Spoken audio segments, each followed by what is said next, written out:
Hello and welcome, because I am here because for once it is not just me having a horrible day, it's about to be all the Maga people that voted for Trump. Oh, they got another thing coming with this government shutdown. Boy, I tell you what, they gotta have a thing coming there. They're gonna have to eat some sandworms and just start eating all the around in there. And hey, hold this for me, will you? Ha! Boy, Maga, you guys, you did it. You did it. You owned the libs so hard you did a full 180 and owned yourself. Oh, man, it's beautiful. It's beautiful. So, if you have been living with your head up your ass, there is a government shutdown right now, and starting November 1st, the benefits for SNAP, the Supplemental Nutritional Aid Program, which is basically food stamps, is going to end. Now is a good time to remind you that this show is for educational purposes only. It is my opinion. It is your job to do your own research. Let's dive in, shall we, class? Let's get right to it. Let's have the effects. I would like to turn on my background. Here we go. See that? Yeah. Yeah. That's where we're at right now. We're at the late stage of capitalism where the government says, you know what? No food for you. Let them eat nothing. That's where we're currently at. We have all this money. Keep in mind, this is after Trump gave $40 billion in aid to Argentina so the dude could throw himself a rock concert. Yeah? That $40 billion in aid going to Argentina, it ain't going to go to the people. But it'll sure as hell go straight to the top, and it'll stay there. By the way, this is for educational purposes only. These are my opinions. It is your job to do your own research. So, as you can see, SNAP is going to end November 1st. And it's amazing how we have money for, like we're saying, all this stuff. We can send military aid to Israel. We can send money to Argentina. We can give bailouts to billionaires whose companies aren't even in jeopardy and who are now trying to bid on their 6th yacht. Not even a yacht, a super yacht, by the way. But we can't have food for Americans. Now, let's take a... Now, class, let's take a look at why I say this is going to hurt. Hey-o! Yes, that's right. Trump state set to pay a bigger price. Wow! Who couldn't see that coming? This is like Imperial Boomerang for MAGA, except instead of military aid, it's food aid. They threw that boomerang all the way overseas, and it hurled right back around and knocked them out, and now they have no food. None at all. No soup for you! By the way, this is for educational purposes only. These are my opinions. It is your job to do your own research. So let's take a look at what states will be hit hardest, shall we? So, we can read here. It's used by about 1 in 8 Americans, or 42... Oh, I am fading in and out. I am phasing in and out. 42 million people, offers a meager lifeline to poor families. Now, for people who have never used SNAP or been on SNAP, this is not what you think it is. Basically, it's a little credit card, and the credit card only approves for certain transactions. And some of those transactions make sense, like it won't let you buy cigarettes, it won't let you buy alcohol, right? But then it also won't let you buy some other nutritional things that you may need if you're cooking, things like sugar, things like starch, things like flour. It won't let you even get a bag of chips. You can kind of argue about the chips, okay, fine, but sometimes you need a little bit of comfort food, and in this fucking shithole that we're living in, yeah, that actually sounds good if it's going to keep people alive and happy. So, SNAP's aids for November, about $9.2 billion, is going to end starting Saturday. Economists predict that will have a downstream effect on everything from farmers and grocery stores to truck drivers and gas stations. According to most studies, the return on investment for every $1 in direct aid to poor Americans is $1.50 to $1.80 to the economy. That's right. By the way, this is for educational purposes only. These are my opinions. It is your job to do your own research. So, for every $1 in SNAP money that is given to Americans and used by Americans, that then generates almost 1.5 times more. Sometimes almost 2 times more, right? Where's that number? Where's that fucking number? 180. Where's my finger? Where's my finger? Where's my fucking finger? Yeah. Okay, you see it there. 180 to the economy, right there. So, if you really want to generate the economy, if you want to boost the economy, you'll stop sending money to fucking Israel, to Argentina, and you'll start sending it here at home. Because we were talking about potato chips earlier, right? Sure, maybe it's not the most nutritional meal, but you know what? Potato chips are a way of American life. We eat them at barbecues, we eat them at home, we eat them when we've smoked a bowl, right? That's the way of American life. So if giving that person a few bucks to go and buy potato chips generates like nearly 1.5 to almost 2 times more in economic growth, fucking do it. I don't see what the argument here is. Them buying potato chips boosts the economy, and it keeps them alive, and it keeps them happy. And guess what happens when people are happy? They work better. They do a better job. They go and find a job. They don't beat their children. I mean, these are things that happen when you're happy. So maybe we should start focusing on that instead of this superficial bullshit of tearing down the East Wing ballroom, okay? Not to say that we shouldn't focus on that because it is absolute bullshit. What I mean by that is that the Republicans should not be tearing down the East Wing ballroom so that they can build their new Epstein ballroom in its place. Hamza Jut, thank you for the invite. I am, and Azakureshi 110, thank you for the invite, but I am not doing dual stream right now. This is for educational purposes only. These are my opinions. It is your job to do your own research. Now, slide 2, please. Now, this is where we get into how it will affect the Trump states. Trump administration says the SNAP program is out of money and officials have no choice. It's a novel read on the situation, given that under past funding lapses, including one as recently as this summer, agencies have been able to restack cash to keep the spigot open for needy families. Congress actually built into the... Wait a minute, that's not what I want to read. Drill down a little more in these Trump states. Fuck, I can't read it. Hang on. It's cut off by my UI here. The SNAP cutoff will reverberate... Oh, hell, I can't see it here either! I am a professional, guys. Anyways, home to Senate Majority Leader John Thune has a smaller total roll, but 70% of it is for families with kids. In 29 of the 30 Trump states, the proportion of SNAP recipients with kids passes the national average of 62%.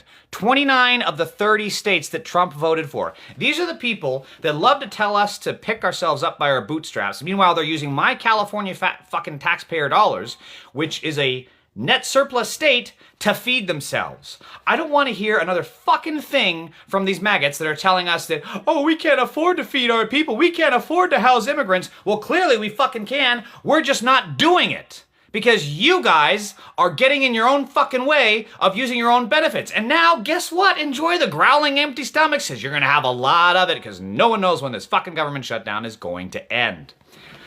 By the way, this is for educational purposes only. These are my opinions. It is your job to do your own research. Now, I can't see... Damn it, where is it? It says something up here. Maybe it's in this one. I can't read it because the goddamn... 30 states that Trump carried last year, 25 of them were more reliant on SNAP than the national average. 30 states. Okay, now. So... Okay, this is the slide that I'm on. So let's look at the budget itself, right? What we're spending money on and why we can't fund this. Well, I'm glad you asked. See this giant green section here? Yeah, that's the military. Yeah. You know that thing that we haven't been to war with since we pulled out of Afghanistan, and they kind of fucked both those wars up in Iraq and Afghanistan? That whole thing, you know, that whole debacle? Yeah, that's how much we pay to lose wars. Yeah, to lose it.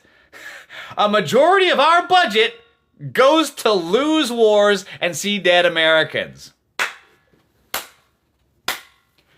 Stand up for yourselves, America. Stand up and clap for your stupidity. Oh my God. Oh my God.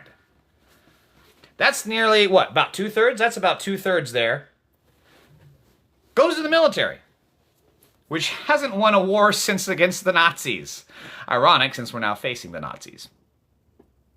Fun days ahead. By the way, this is for educational purposes only. These are my opinions. It is your job to do your own research. So I'm not sure how much of this shows up. I can't really see it because of my UI. But you can see food and agriculture, funding the government, science, etc., etc.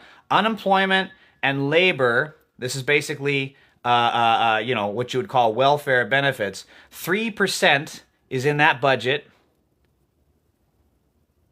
And I really wish I could move this background. But it's like basically 3% of the budget. But look at this. The budget, 62%. I was right. It's almost 2/3. 62% goes towards the military. That's insane. For those of you who don't know, we spend more on the military here in America alone than, if I recall, like the next 4 or 5 competing countries do combined. That's insane. The paranoia that we're just going to get nuked out of nowhere, and that's what we need to spend this money on, which is insane because with the government shutdown, the people who are actually trained to respond and watch for those nuclear warheads got laid off. They're not getting paid. The people who fly the planes to intercept those warheads or to launch counter warheads, they're not getting paid. Hell, the people watching the flights just taking off commercially are also not getting paid. So how can you say that this is justified to send to the military because we need to be ready at all times, and yet we've had, 4 or 5 shutdowns just in the last decade and a half? Clearly, it's bullshit. By the way, this is for educational purposes only. The show is my opinion, and you should do your own research. Okay? Now, you'll want to wonder, how much food is wasted in this country. By the way, the Republicans control all 3 branches of the government. They control the Supreme Court, the White House, the House of Representatives, and the Senate. They can't get their own caucus together to pass their own budget. This is a Trump shutdown. Yet again, we had a Trump shutdown in the last term, and now we have another Trump shutdown because the Republicans are incompetent clowns that can't do work. That's why they're on welfare in 30 of the fucking states that Trump won. Anyways, moving on. This is for educational purposes only. These are my opinions. It is your job to do your own research. Okay, how much food do we waste a year? Well, glad you asked. Costs us billions of dollars every year. They're saying we don't have enough money to feed Americans. If we don't have enough, if we don't have enough food to feed Americans, then why is it that we waste billions of it? Every year. Every year, billions of dollars go wasted. And Americans starve. These are not just what the Republican crime party like to think of, like, oh, well, they're just layabout homeless people. No, these are actual veterans. These are actual people. Here in Los Angeles, a lot of the food hungry people and homeless folks here, they have a job. They're just living out of their cars. And then you have the Democratic solution out here in Los Angeles, which is to, sweep them away and let them die on their own. That's what they're doing here in Los Angeles. So don't say that the Democrats are better on this, because they're not. By the way, this is for educational purposes only. These are my opinions. It is your job to do your own research. And also, Trump is a pedophile.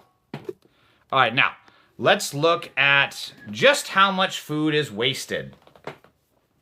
As much as 40% of all food in America ends up wasted. That's more than 100 billion pounds, worth more than $400 billion each year. 100 billion pounds of food goes to waste every year. That's enough food to feed Africa and America. That's insane. And it just goes to waste. And we're okay with it. These stores that have food expiring that day, they throw it in the trash rather than give it to someone that would eat it there on the fucking spot. Same with these restaurants. These restaurants that have leftover ingredients because it's not a whole lobster or a whole steak or what have you, or just the fat of the steak on the side, they throw that away. That's edible! I don't know what your steak tastes are, but gristle is actually quite edible. May not taste great, but it's got a hell of a lot of nutritional content in it. So it all just goes to waste. It's in dumpsters, and guess what happens once it's wasted? It attracts vermin, like roaches. Excuse me, I don't mean to say vermin. Roaches and rats are not comparable to Republicans. They actually do things for society. Republicans do not. But it does attract things like roaches, rats, ants, all kinds of pests that do carry disease. Again, not like COVID, not like pedophilia like with the Republicans, but I mean like actual communicable diseases of these insects and these rodents. By the way, this is for educational purposes only. This is my opinion. It is your job to do your own research. So all this food gets wasted, and we have now a new health crisis because there's a whole bunch of communicable diseases that could happen from that wasted food. What we need is a national program to take this wasted food and put it to use that day. There should be a requirement from grocery stores, from restaurants, to take the stuff that they could not sell and would otherwise throw away, and that should be given to some kind of food shelter where it can be used that day or that moment. There should be a program for that. We can have people collect that food, go somewhere, cook it, give it to fucking Skid Row. This is not complicated. Give it to lower income places in downtown. Give it to lower income places in mid-city. This is not complicated. By the way, this is for educational purposes only. These are my opinions. It is your job to do your own research. Now, let me see if I know what this next frame is. I don't know what this next frame is, but I think I know what it is. So, I don't know what it is. We're just going to watch it. Let's see. Aha! Wow, that's what it is? Wow. So, remember, the Republican Crime Party, the party of pedophiles and Jeffrey Epstein's best friend, Donald Trump, went on a crusade against our budget to try and make it more efficient. One of the things they did to make it more efficient was waste food. Yeah, super efficient, because waste is synonymous with efficient. You may not have known that. By the way, this is for educational purposes only. These are my opinions. It is your job to do your own research. So, it's all a farce. It's all bullshit. The Republican Crime Party does not exist to improve the lives of Americans. It exists to improve the lives of their donors and the elite billionaire class. That's why, instead of cutting the waste from the military, which, by the way, the Pentagon and the DOD has not passed a budget in nearly a decade, excuse me, an audit in nearly a decade, right? There's billions, tens of billions of dollars within the DOD, completely gone. No one knows where it is, completely unaccounted for. But they target this. And here's the other thing. This was meant originally for foreign aid. So, rather than take this food that is for foreign aid and give it to Americans, they let it spoil. Genius! Genius, Mr. Musk, truly! Truly a marvel of the human brain you are. This is for educational purposes only. These are my opinions. It is your job to do your own research. So we're also in the late stage of capitalism, where along with allowing Americans to starve and be miserable and food insecure, we now have to deal with this. That's right. Billionaires can now pay off the military. They can have their own private military, and they can have escorts, and they can start giving orders. That's where we're at right now. And keep in mind, it's very telling that this billionaire, again, he didn't donate to the people. He didn't donate to Americans. He donated to the government to use for military contractors. Because I'm sorry, if you think this $130 million is going to go to pay the troops... Oh, you sweet summer child. Have you even seen a full year of growth yet? Have you? Have you even seen rain? Have you lived long enough to see a sunrise? Because this is bullshit. This is not going to go to pay the troops. It's going to pay off NVIDIA. It's going to pay off Lockheed Martin. It's going to pay off Boeing executives. It is not going to the people. Mark my words, October 30th is when this was published, right? And this, the donation I think came earlier this week, so let's say October 23rd. We're gonna find out this money did not go to the troops. because there's going to be stories coming out of the troops saying, wow, I didn't get paid, and where did this money go? Bookmark this video. Bookmark it. A month from now, 2 months from now, we're going to be getting those kinds of stories. So with this dystopian hellscape that we now live in, where billionaires can buy the military because that is beneficial to them rather than, feed the people that actually generate the wealth that they steal from us, what can we do? Okay, next slide. Huh? What does that say? Oh! What are you... How did that get there? This wasn't what I meant at all. This was not what I meant. Don't do this. This will clearly not turn out in our favor. So, anyway, that, my friends, is the solution, if you were wondering.